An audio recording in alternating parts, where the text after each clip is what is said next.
Orondrizko bizilagun batek topatu zuen atzo emakume gaztearen gorpua. Indarkeria arrasto garbiak zituen, plastikozko poltsa batzuetan bilduta zegoen. Iluntasunean gorderik bizi dira gure herriko kronika beltzak. Gure lana izango da, horiek argitara ematea.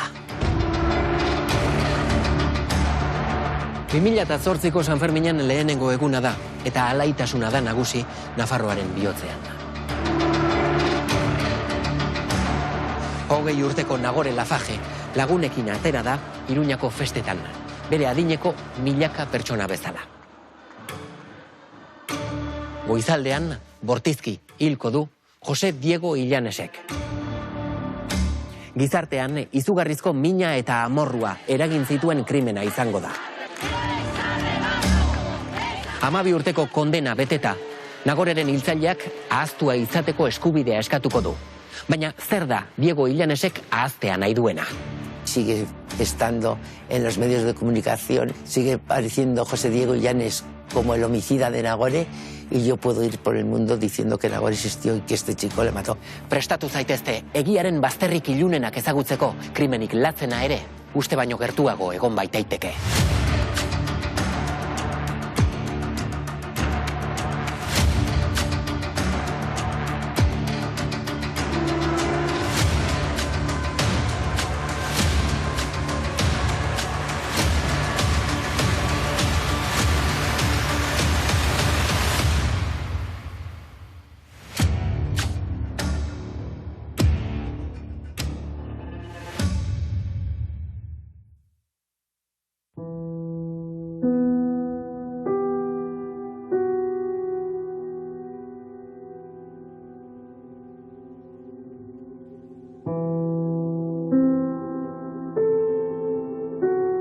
Era una niña que participaba en todo, hacía gimnasia rítmica, hizo el acordeón, y era una chavala maja, nunca me dio problemas. Sí es verdad que tenía mucha personalidad, muy reivindicativa en todos los aspectos, ¿me entiendes? Ella siempre estaba con toda la familia, con sus primos, con todos, o sea, no, era muy familiar. Bueno, era muy activa. Nagore urte bat nik baino gehiago zeukan, zen nire lehengusina, baina ia nire arreba.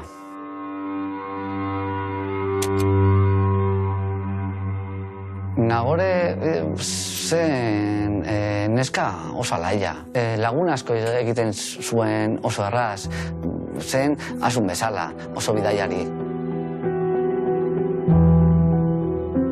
Era una niña que, es verdad, no era mucho de salir, pero cuando salía muchas veces pues la costaba volver a casa. Y luego sí es verdad que ella quería estudiar fuera. Pues Nagore estudió en La Salle de Irún hasta bachiller y después hizo pues primero y segundo de enfermería en la Clínica Universitaria de Pamplona. Estaba haciendo en ese momento prácticas, había acabado segundo y estaba en prácticas.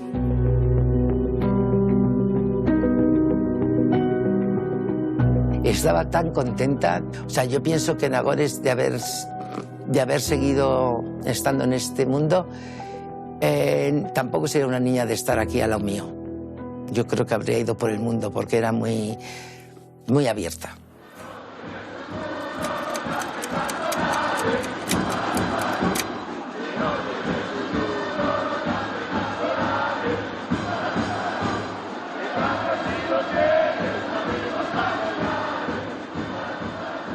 ...2008 urteko San Ferminetan, Nagore praktiketan zegoen Nafarroako Unibertsitate Klinikan.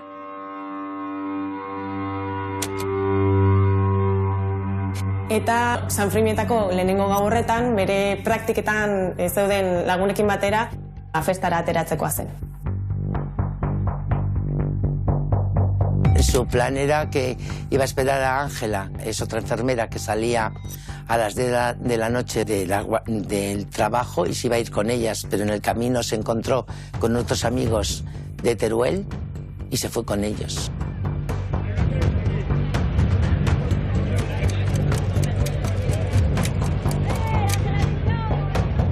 Goizaldean, gauaz gozatu ondoren, eta festak gehiago eskaintzerik ez duelakoan, Nagore etxera doa. baina bere atarira iristean patu gaiztoak hartuko du. Sus grupos de amigos se han ido dispersando durante esa noche y finalmente, más o menos sobre esa hora, 6:30, decide volver para casa pues a descansar, al domicilio que comparte con las compañeras de trabajo. Las amigas llegan antes que ella y cuando llega Nagore al portal, se encuentra al grupo de compañeras hablando con un joven, ¿no? Mutil horrengana hurbildu eta, bistaz ezaguna zeukan, Jose Diego Illanes zen. Diego Illanes berak praktikak egiten zituen ospitalean, lan egiten zuen, mediku erresidente bezala.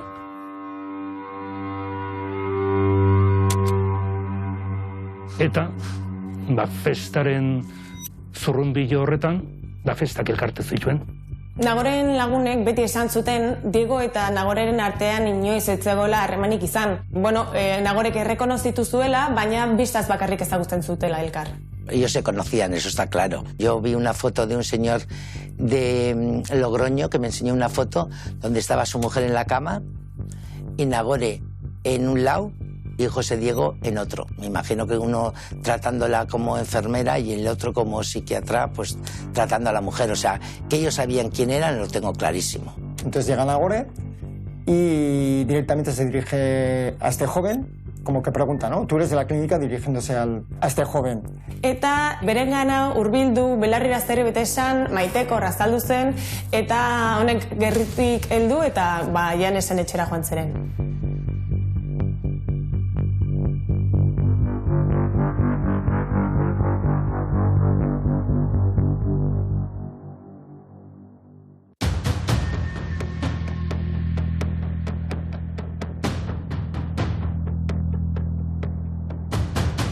Jose Diego Illanesek 27 urte ditu, psikiatra da, eta Nafarroako Unibertsitate Klinikoan ari da praktikak egiten. Gazte arrakastatsua dela esan daiteke. Etxe bizitza bat du hipotekan, neska lagunak. Gazte askok nahiko luketena. El entorno lo define como buena persona, no violento, no agresivo. Ongi kokatutako familia bateko seme zintzoa pentsatzen da. Mutiko perfektua. Uztailaren 7ko goizalde horretan norbait errespetagarria da Nagorerentzat. Eta gustura doaz biak mutilaren pisura. Hori ikusi daiteke Diegoren pisutik gertuko segurtasun kamerek hartu dituzten irudietan.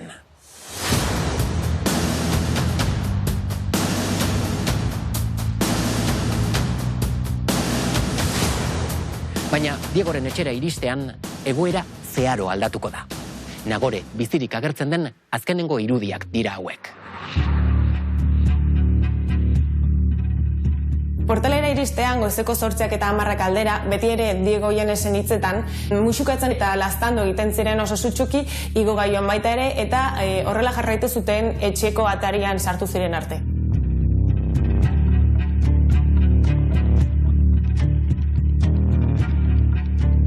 Y lo que ocurre dentro, según él, es que en un momento dado, en esa relación apasionada o fogosa, rompe el tanga la ropa interior de Nagore, ¿no? El tanga y el sujetador.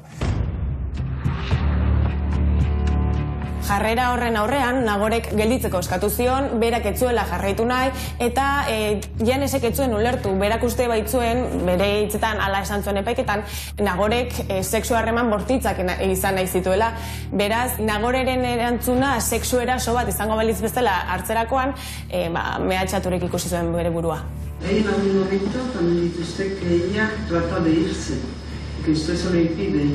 No sé qué puedo pasar, si cocina, si baño, si habitación, eso desde luego que no recuerdo de nada de eso.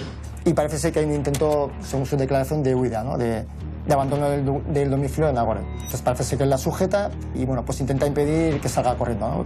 Eta horrek, eroaldi baten gisara edo, kakotxen artean diotez, erotu zuela Diego, eta hortik, hasi zen kolpatzen, 11 zauri eragin zizkion. Cuando estaba ya en el baño ella, cuando vino al baño, ya tenía golpes ella en la cabeza. Es que no lo sé. ¿En la cara? No sé si tenía golpes. No hay nada de golpes, no. Solo golpes que me fueron varias veces y no No sé de golpes, no lo sé. Sententziaren arabera, Diego Llanesen karrera suntsitzeko eta salatzeko mehatxatu zuen Nagorek eta horregatik erasotu zuen. Messi me decía algo y yo no recuerdo que me dijera nada claramente. Solo... Lo único que se me ocurre es eso, que yo me sintiera como muy dolido por dentro, ¿no? Como muy nervioso, porque a lo mejor supongo de no entender toda la situación, ¿no? De lo que estaba pasando. Llanes bezalako pertsonek ikusten dugu bere profilean narzisismo puntu oso altua daukatela. Beldurra edo erabiliko du bere bertsioan berea biktima bezala aurkezteko, baina hasieratik ikusten da emakumearekiko duen mespretxu hori. Nagore gogor heldu eta lurrera bota du Diego Llanesek. Gainean jarri eta ukabilkadak ematen hasi zaio, ahoa estaltzen diola. Ezin izan da jakin, zenbat denboraz jipoitu zuen modu horretan. Yo siempre dije que como no salió de esa situación, porque yo la veía capaz de esto, pero ¿qué pasa? Que en el momento que él la pega, en ese momento Nagore estaba sentenciado, hiciese lo que hiciese, no iba a salir de ese piso. Gainera, Nagore ez da bakarrik ukabilkadaz mespretxatzen duela, baizik eta ahoa estaltzen dio. Bere, ez bakarriko oihuak ez entzuteko, baizik eta deusestatzeko guztiz bere ahotsa. Esan genezake izakera psikopatiko bat duena, gizartean ondo barneratuta dago eta ondo onartuta dago eta moldatuta dagoen pertsona bada, baina agresibitate hori hor dauka berak. Orduan, frustrazioa ez du bat ere ondo toleratzen. Ezezko bat esaten diotenean eta norbaitek aurre egiten baldin badio, hor ateratzen da benetako Llanes zein dan. Erasoaren une batean, bortizkeria etengo du, segundo batzu ez bada ere. Bueno, ese es un punto, diríamos, clave o crucial en la investigación, ¿no? En el terminal de José Diego se recibe una llamada. Esa llamada proviene del terminal de la madre, de su madre. Es una llamada tipo estándar, es decir, ha sido descolgada. Lo que no sabemos es si se ha producido conversación ni quiénes son los interlocutores, ¿no? Y sí que sabemos que esa llamada tiene una duración de 9 segundos. 26 segundos después se hace una llamada desde el terminal de José Diego hacia el 112. Ahí sí que hay una conversación, o hay un diálogo con la persona de SOS Navarra que atiende, con la operadora. SOS Navarra, buenos días. ¿Perdón? A ver, si no habla un poquito más alto no le entiendo lo que me dice. ¿Qué entendemos nosotros? Pues que, como hipótesis de trabajo, es que en un momento dado Nagore pudo darse cuenta de que estaba ese teléfono activo y que luego intentó hacer esa llamada de auxilio o de ayuda al 112, ¿no?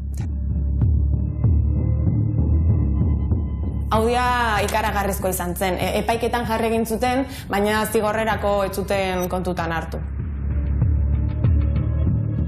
¿Realmente qué sucede con esta llamada? Pues no lo sabemos. No es concluyente, ¿no? Eso es una cuestión que quedó ahí como laguna, ¿no? En ese juicio. Yo eso nunca lo entendí. Porque, vamos a ver, yo te digo que era la voz de mi hija. Pero un técnico de sonido dice que es una voz de una mujer. Y dice, me va a matar, me va a matar. O sea, Nagore ya estaba, pues no sé, pues ya estaba pegada. No era la voz de Nagore, era la voz de una niña que estaba asustada, que ya la había dado. ¿Me entiendes? Lo que pasa es que no estaba muerta. SOS Navarra, buenos días.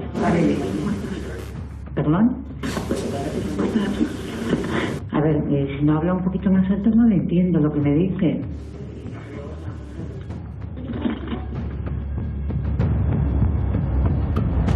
Frogari oso garrantzitsua zen prozesuan. Ze Nagore bizirik egon bazan, hor momentuan, hor ja izango hilketa bat, sino que izango zen ja asesinato bat eta ja pena asko saltuagoa izango zen. Baina ez izan frogatu Nagoren abotsa zela. Ez que bera zen, ez que entzuten da primeran, bera zela, laguntza eskatzen eta epaileak ezetzi egitea izan zen kolpe handia. Ez genuen ulertzen, hori. Akusazioak une oro eutxiko dio deia egiten duen pertsona Nagore dela laguntza eske. Baina Diego Illanesen defentsak kontrakoa argudiatu zuen. Hau da, ahots hori psikiatrarena zela eta krimena aitortzeko deitu zuela larrialdi zerbitzuetara. Etzen lokuzio garbi bat. Eta orduan hor haiek duda jarri zuten, la he matado, está muerta, eta hor nolabait aitortzen zitzaion Diego Illanesi aitortza bat, eta derrepentean hor agertzen denean duda hori, ez, telefono deionen atzean ez da Nagore. Telefono deionen atzean Diego da. Horre eman zitzaion, horrelako itzulipurdia handi bat, epaiketaren noranzkoari, ez. Lo que sabemos, el dato objetivo es que el terminal de José Diego resulta dañado. Luego, posteriormente, encontraríamos el teléfono de José Diego con daños. Tiene las dos pantallas, están dañadas, tiene desperfectos. Nagoreren lepoa bi eskuz estutzen hasi zen, Nagorek arnas hartzari utzi zion arte. Y recuerda cuando le presionaba en el cuello.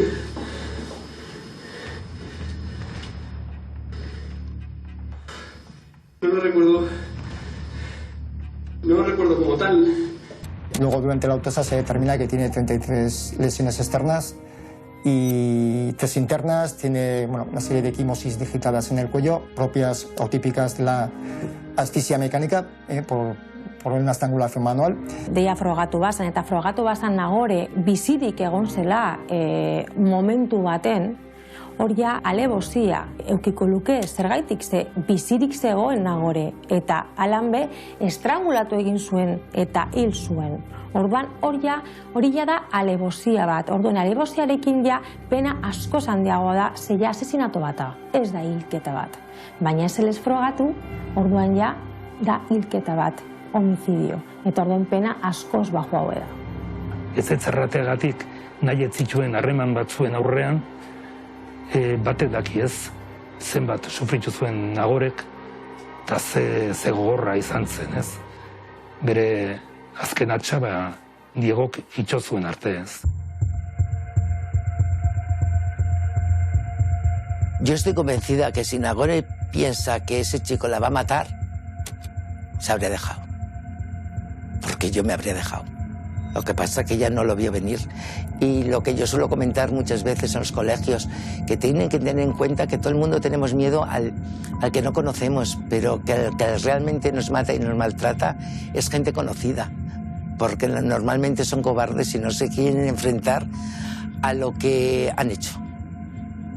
Entonces, en el momento que Nagore intenta escapar y la pega, ya está sentenciada. Que para mí, hiciese lo que hiciese, Nagore no iba a salir. Egia da gizarteak ikusten duela, horrela jokatzen duen pertsona bat ero izan behar duela edo monstru bat izan behar duela, eta ez duela enkajatzen sozialki ondo ikusten den pertsona batekin, mediku batekin adibidez, baina hala da, edo zein izan daiteke horrelako krimen bat egiteko gai. Nagoreren hilketak baimenaren gaia mahai gainean ipini du. Familiaren eta mugimendu feministen iritziz, Nagorek erabaki zaldatu eta sexu harremanak izateari ezezkoa eman zion. Ezezko horren ondorioz hildu gaztea Illanesek. Hala ere, hainbatek eraila izatearen ardura biktimaren jarri dute. Yo siempre he tenido el cariño y el apoyo de todos, pero sí he oído comentarios, por ejemplo, y se me han acercado a mí algunas personas de aquí de Irún y me han dicho, Jolín, Asun, pero también tu hija, ¿por qué subió? Y yo siempre les digo, porque le dio la gana. Pero porque suba, porque no suba, no le da derecho a nadie a que le dé 36 golpes y que la estrangule y que la mate y que todo lo que hizo. O sea, eso no da derecho porque una persona suba o no suba. Yo lo tengo muy claro, que mi hija no hizo nada malo. Entonces, me importa un pepino lo que opinen ellas de que por qué subió o por qué no subió.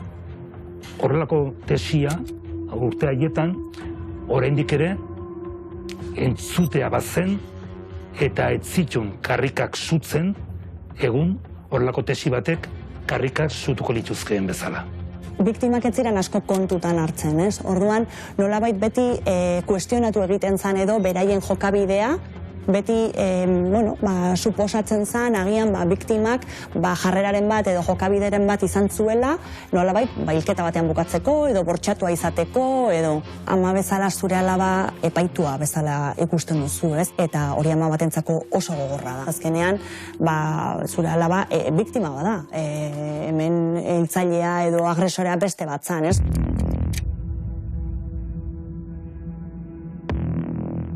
Goizeko 10 pasata hildu Diego Illanesek Nagore.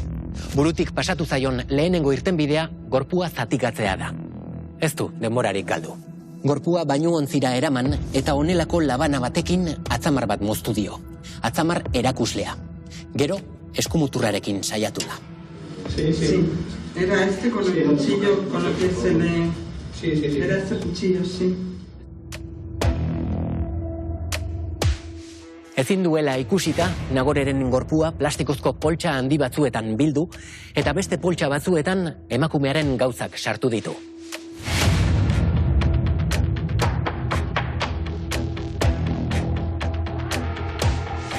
Azkenik, krimena ezabatzeko, pisua sakonki garbitu du lisiba eta amoniakoz.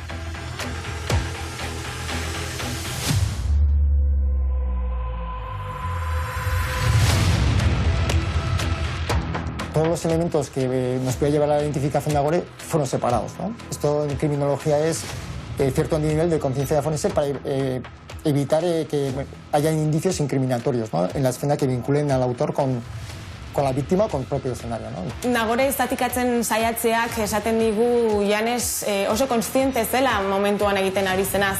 Oso empatia gutxi edo inolako inpaterik ez du aurkezten eta arazo bat bezala ikusten du Nagoreren gorpua, izan ere bere burua arriskuan ikusten du. Etxea garbitzen bukatu duenean konturatu da laguntza behar duela gorpuaz libratzeko. Telefono mugikorra apurtua dauka, ezin du bere kontaktuetara jo. Gorpua ohe azpian gorde, eta Nafarroako Unibertsitate Klinikora abiatu da, Nagore eta bien lantokira.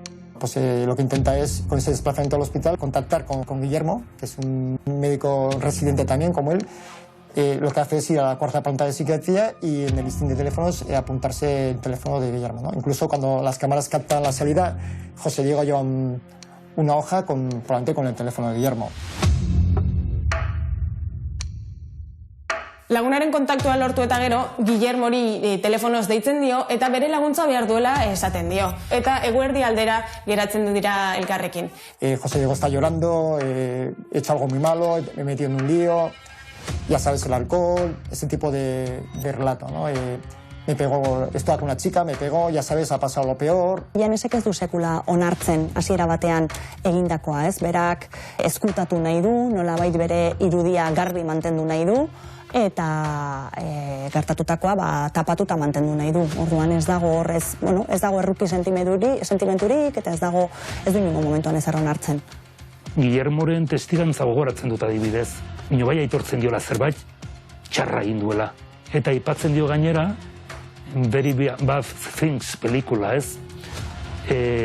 Pelikula horretan, laguntalde bat elkarrekin da, hildako neska baten gorpua nola desagerrarazi, ez? Eta laguntza hori eskatzen dio Diegok Guillermo izeneko lagun bati. Pero entendemos que, finalmente Guillermo le dice, está muerta. Y José Diego dice que sí, ¿no? Berehala ikusi zuen, nik ez dut nire lagunda lagunduko mobida honetan. Eta nik uste orduan Diegok bere burua bakarrik ikusi zuela. Guillermoren ezezkoa jasotzean, poliziara ez jotzeko eskatu dio, bestela bere buruaz beste egingo duela. Oso izakera egoista dauka, berdintzaio aurrean duen guztia berekin eraman, berdintzaio beste pertsonak inplikatu, berdintzaio Nagoreren bizitza salbatu ere bai, berak berea egin nahi du, eta egoismo hortatikan edozer egiteko kapaza da. Baina mehatxuak ez du Guillermo kikildu. Hola, buenos días. Hola, buenos días. Mire, llamaba para denunciar un delito. A ver, ¿qué ocurre? Es que para denunciar hay que venir a la comisaría. Vale, mire, el tema es el siguiente. Ha venido una persona que ha tenido un problema grave y ha venido a pedirme ayuda. Entonces, nada, pues esta persona, no sé si ha sido un accidente o qué, pero vamos, no sé si por accidente o qué, pero una persona con la que estaba se ha muerto. ¿Y modo de contactar con esta persona? No tiene móvil. Iruñeko udaltzaingoa eta foruzaingoa berehala hasi dira Diego Illanesen bila. Aldi berean, psikiatrak Nagoreren gorpua desagerrarazteko plana martxan jarri du. Después de hablar con Guillermo, vuelve al domicilio. Claro, no tiene vehículo para el transporte de Nagore, ¿no? Entonces lo que hace es un desplazamiento al domicilio de los padres, a una calle muy cercana, recupera las llaves de un vehículo familiar y lo que hace es bajar al garaje del domicilio familiar, saca el vehículo del garaje y hace un recorrido hasta el garaje de Sancho Ramírez, ¿no? Eta Nagoreren gorpua eta beste poltsetan zauden gauza guztiak maleta tokian sartu zituen. Kotxean sartu eta Iruña atzean utziz, Erro Bailarako Orondritz herrira joan zen.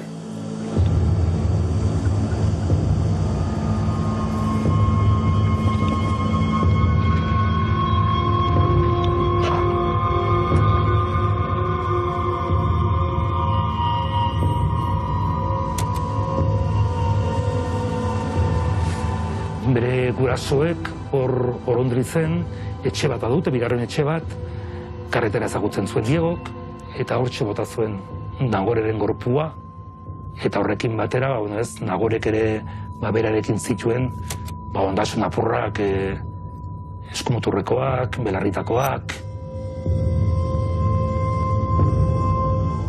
Nagoreren gorpua eta gauzak sastraka artean gorde eta desagertu eginda Illanes. Poliziak haren atzetik jarraitzen du. Oraindik ez dakiten orden hildako emakumea. Baina Nagoreren gorpua eguzkia ezkutatu baino lehen aurkituko dute.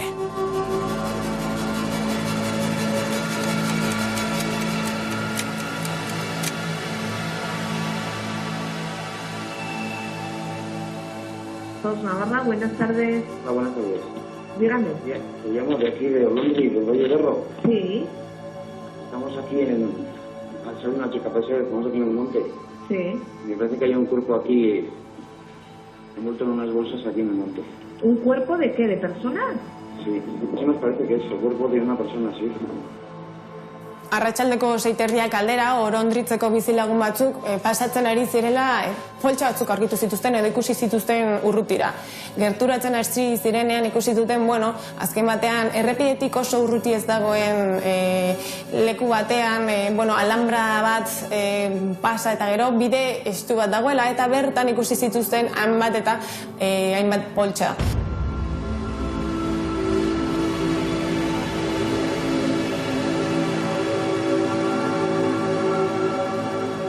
Nagoreren gorpua sastraka artean aurkitu zuten, 3 poltsa desberdinetan eta zintarekin lotutako poltsetan aurkitu zen, eta ilea eta sorbalda bistan zegoela. Indarkeria arrasto garbiak zituen plastikozko poltsa batzuetan bilduta zegoen. Ya damos por hecho, entre comillas, que estamos hablando de la víctima a la que se refiere Guillermo, ¿no? Y se comprueba que evidentemente es una joven. Tiene los pantalones bajados, no tiene ropa interior, no tiene sujetador, está descalza, no tiene calcetines, no tiene ningún elemento personal, ni teléfonos, ni tarjetas, ni bolso, o sea, no tiene nada, ¿no? Le falta el dedo índice, con lo cual pues también esto dificulta un poco más, ¿no?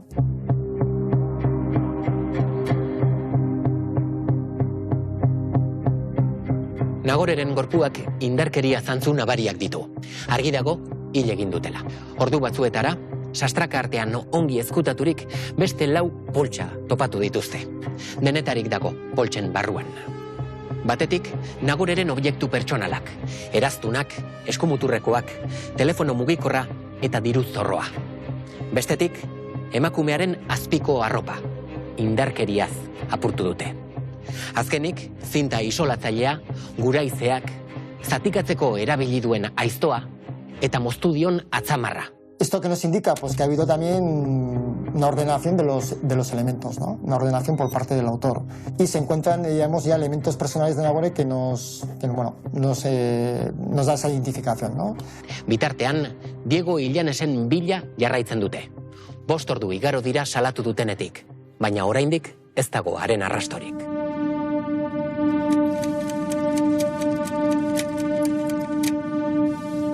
Sí, policía. Buenas noches. Mire, soy José Luis Illanes, ¿sí? propósito de la desaparición de un chico. Sí. Hace 10 minutos hemos encontrado a mi hijo en Sorogain. Entonces, bueno, está chocado, está hipotermia, le estamos dando algo de tomar y ¿a dónde lo tenemos que llevar a la comisaría? Bueno, José Diego Llanes es localizado por sus padres. Antza aurkitu zuten Sorogainen, bere autoan, negarrez, bere buruaz bertze egin nahi zuela, horrelakoak adieraziz. Azken estrategia zen pixka bat, damu hori edo ez pena hori ematea, ez? Bai bere gurasoei, bai gizarteari ere bai. Bitartean, foruzaingoa ertzantzarekin eta Irungo udaltzaingoarekin elkarlanean ari da, Nagoreren familiarekin harremanetan jarri nahian. Gorpua aurkitu eta hurrengo egunean lortuko dute amarekin hitz egitea.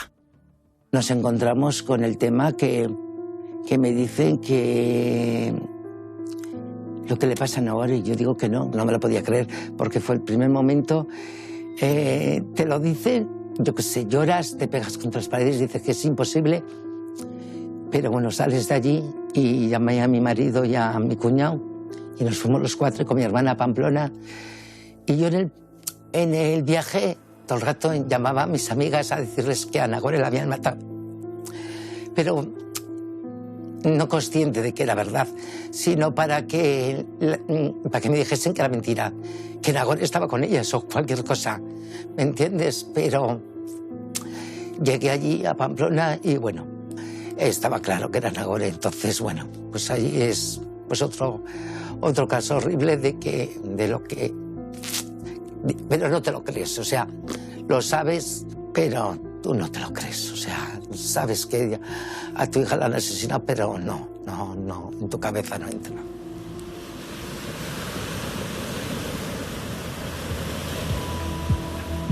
Nengoen hondarribik hondartzan, eta etxera nintzen, eta bederatziak ziren, zehar raro, inork etxean, ordu hauetan.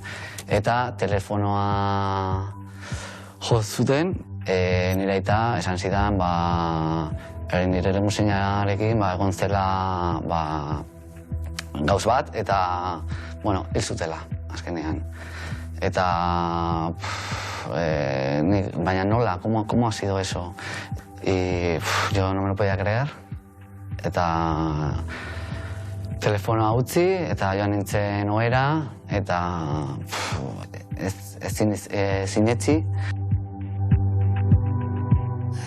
Y cuando llego allí, pues bueno, yo no veo a Nagore, entra mi hermana y mi cuñado y no nos permiten entrar porque dice mi hermana que Nagore estaba mal, que la cara la tenía pues eso, muy amoratada, que estaba mal. Entonces no me permiten y doy las gracias a mi hermana por no dejarme porque no tengo la imagen como la tuvo ella y mi cuñado de ver a la niña ahí.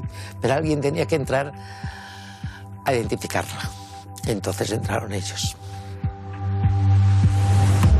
Egun batzuetara autopsiaren txostena heldu da. Ondorio nagusia da Diego Illanesek ez zuela Nagore bortxatu, baina sekulako jipoia eman ziola. Indarkeria eta bortizkeria zantzu ugari daude Nagoreren gorpuan. Guztira, 36 kolpe igarri dituzte. Son lesiones que están centradas en la cara, labios, ojos, párpados. Hay lesiones en el cuello, de unas equimosis digitadas, que es el dato concluyente para la estrangulación. Creo recordar que los forenses dijeron que fue una estrangulación manual, con una única mano, y lo llamativo es que no es usual es encontrar un dedo amputado, ¿no? Le da 36 golpes y en uno de ellos le rompe el cráneo y la mandíbula. Nagore tenía roto el cráneo y la mandíbula y 36 golpes, o sea, le da una verdadera paliza. No es que cojo aquí, te he empujado y te has muerto, no. Esto es... bien. Y Nagore, según el forense, no hubiese muerto de esos golpes. Entonces ahí está la cobardía de no haberle llevado, como médico que es, a decirle, mirar lo que he hecho, pero por cobarde prefiere matarla. Autopsiak erakusten digu emozionalki oso kargatua dagoen pertsona baten aurrean gaudela, eta kasu honetan Diegok indarkeria erabiltzen duela kontrol hori berreskuratzeko oso pertsona hotza, eta Nagore ez duelako ikusten emakume bat edo pertsona bat bezala, baizik eta objektu bat bezala, eta berak ez duenez lortu, berak nahi zuena, edo zer egiteko gai den pertsona bat dela.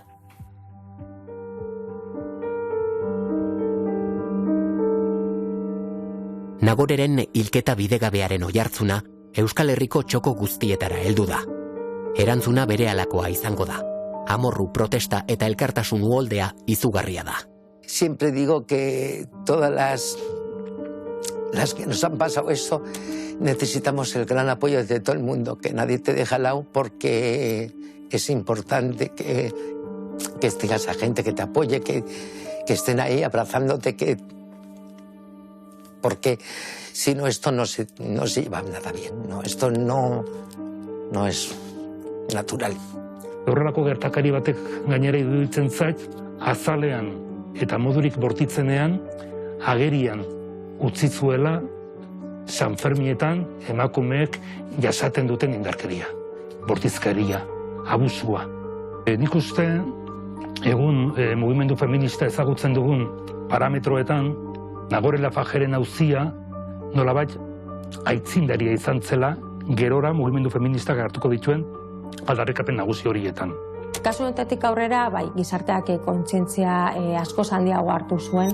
Asun Casasolak egin zuen lana izan zen increíble, erakusteko justiziaren akatsak, genero indarkeriaren legearen akatsak, eta gaur egun segiten dago. Este caso, mi trayectoria de 25 años como investigador, probablemente es el caso que más impacto me ha ocasionado, ¿no?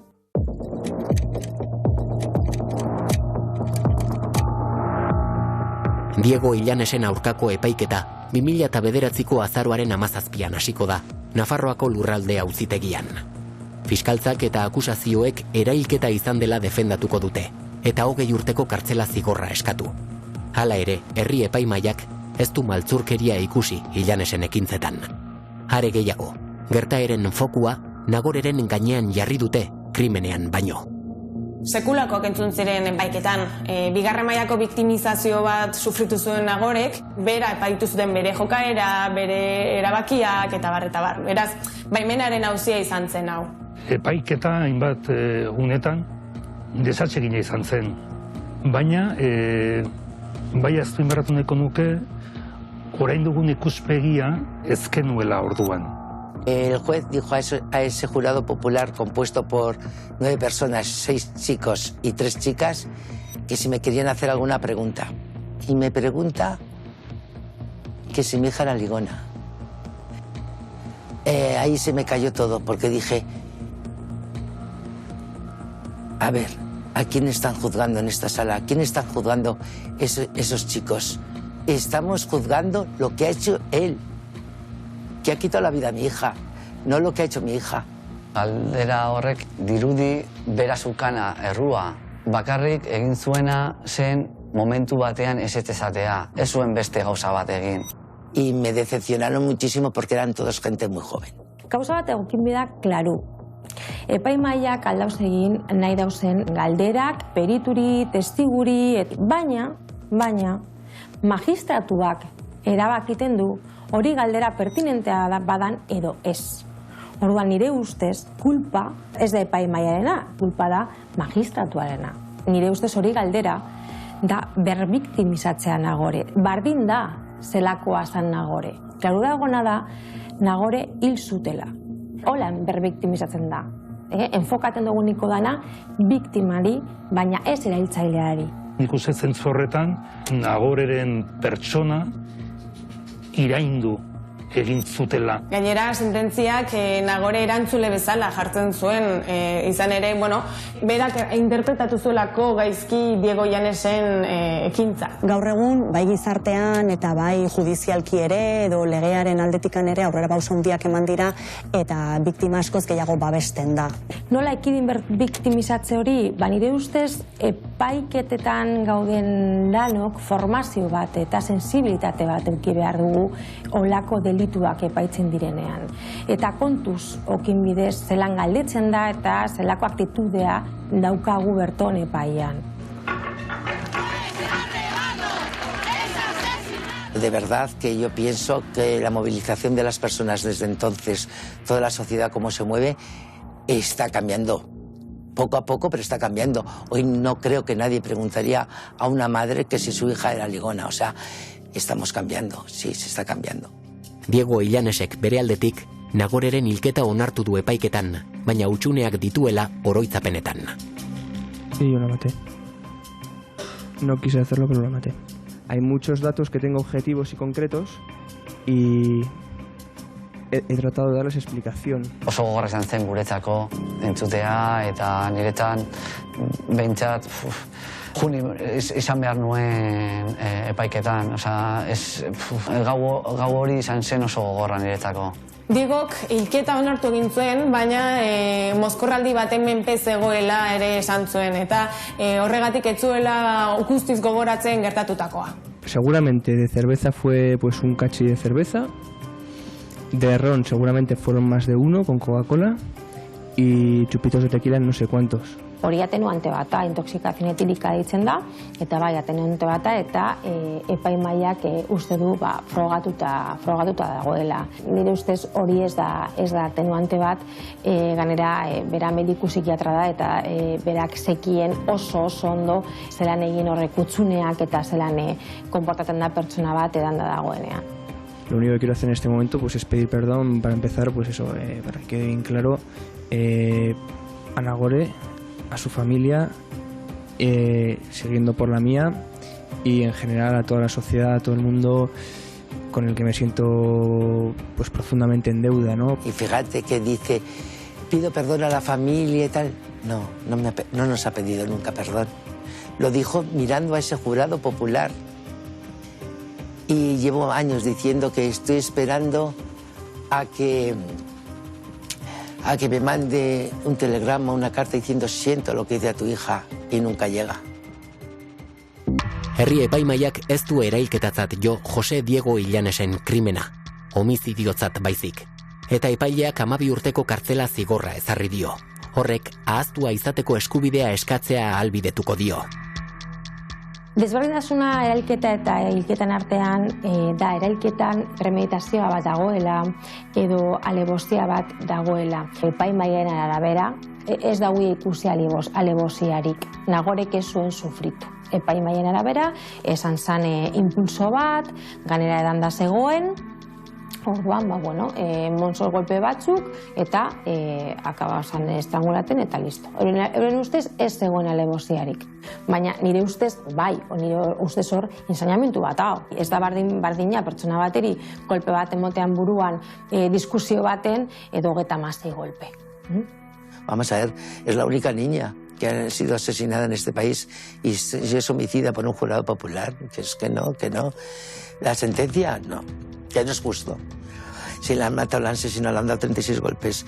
Y que un jurado popular diga que eso es un homicidio. No, un homicidio no es eso. Niretzako kasu honetan harrigarriena da kondena. Nire ustez kondena oso txikia izan zen. Nire ustez froga pilo bat egon ziren, precisamente frogatzeko Diegoko ondo jakin zuela zer egiten zuen. Todo el mundo estábamos convencidos que iba a ser asesinato, sin pensar qué pasó en ese jurado popular. No entiendo lo que esas personas, lo que hicieron y cómo pueden seguir en la vida. No sé, espero que se hayan arrepentido y que haya, yo qué sé, piensen que no hicieron lo que tenían que hacer. Gainera, krimena ez da genero indarkeria kasua bezala epaitu. Kasu honetan, epaiketan etzen genero indarkeria bezala ikusi, izan ere zigor kodearen arabera. Genero indarkeria erlazio batean dauden edo egon diren bi pertsonen arteko indarkeria da, eta kasuan gizonezkoak izan behar du emakumearengan erasoa egiten duena.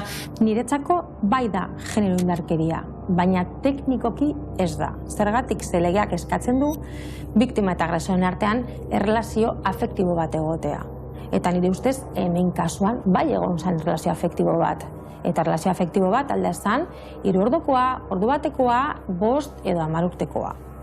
2017an, Nagore hil eta 9 urtera, Jose Diego Illanesek 3. gradua lortuko du. Handik urtebetera, baldintzapeko askatasuna. Oso gutxi da emakume bat hiltzeagatik. Hori ez da, ez dakit ze justizia onartzen du hori. Handik 2 hilabetera, albiste batek harri eta zur utzi du gizartea. Diego Illanes klinika batean ari da lanean psikiatra gisa. Psikiatrian aritzeko baimenare badu alor pribatuan. Lafaje familiak kezka azaldu. No me da seguridad. Él no sé si está rehabilitado o no y me da miedo, sí que me da miedo. Yo me entero y yo me quedé helada. Hori da, diotena ez, hau da justizia. Hau dira ziorrak, hau dira, badaude araudiak, baina horrela da, bizitza.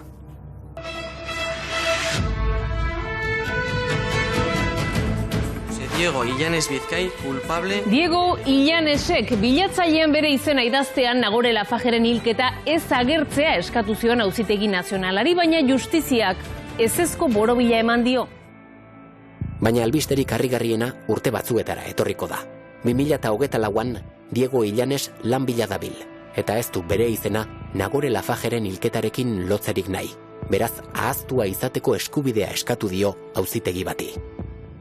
Pertsona danak daku hori eskubidea eskatzeko horrei buskadore Googleri edo Firefox edo horrenari mesedez nire datuak kendu eta ez dut nahi jartzea interneten nire datu digitalak, nire datu pertsonalak interneten. Kasu honetan, Diegok nahi zuena zen bere izena Nagoreren kasuarekin behin ere ez berriro agertzea.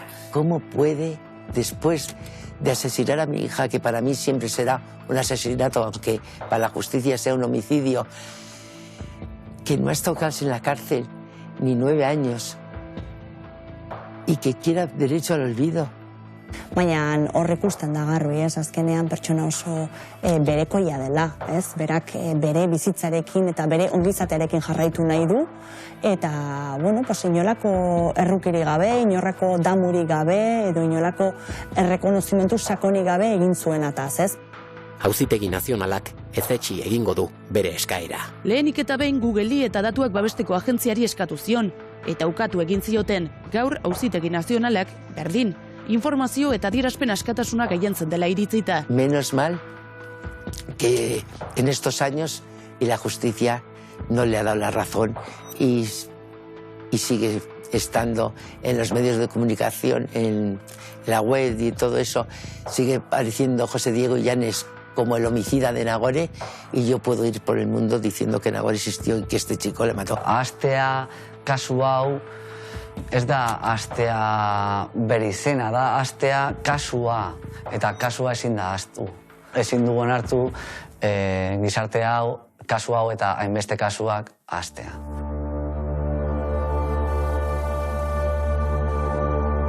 Iruñeak ez du sekula ahaztuko Nagore Lafaje. Inoiz.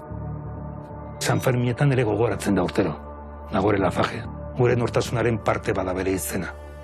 Yo me siento que he tenido justicia de la sociedad, que he tenido justicia de toda la gente.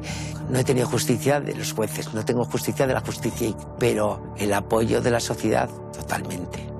Yo me considero que he tenido más justicia que muchas.